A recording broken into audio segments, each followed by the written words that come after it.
माझं सोलापूर न्यूजमध्ये आपल्या सगळ्यांचं स्वागत। शासनाने बालकांना शिक्षणाची गोडी लावण्यासाठी वयाच्या 4थ्या वर्षापासूनच अंगणवाडीतून शिक्षणाची सुविधा दिली, परंतु सोलापूर जिल्ह्यामध्ये मंजूर असलेल्या 40% अंगणवाड्यांना स्वतंत्र इमारती नसल्याचे चित्र मिळत आहे। सोलापूर जिल्ह्यामध्ये 4775 अंगणवाड्या मंजूर असून त्यापैकी 771 अंगणवाड्या समाज मंदिर, ग्रामपंचायत इमारतीत तर 543 अंगणवाड्या या भाड्याच्या इमारतीमध्ये भरतात। 1314 अंगणवाड्यांच्या स्वमालकीची इमारत नाही, पण 4775 अंगणवाड्यांपैकी 2830 अंगणवाड्यांना स्वमालकीची इमारती आहेत।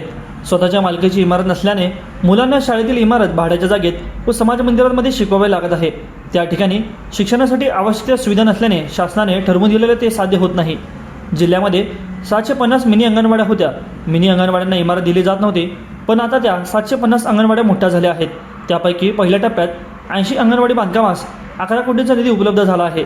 ज्या ठिकाणी जागा उपलब्ध आहे त्यानुसार बांधकाम सुरू होणार आहे।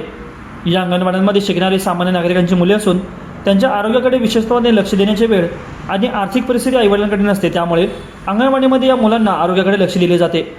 पण समाज मंदिरात किंवा भाड्याच्या खोलीमध्ये भरणाऱ्या अंगणवाड्यांमध्ये भौतिक सुविधांना वानवा असल्याने त्याचा परिणाम मुलांच्या आरोग्यावर होण्याचा धोका निर्माण झाला आहे।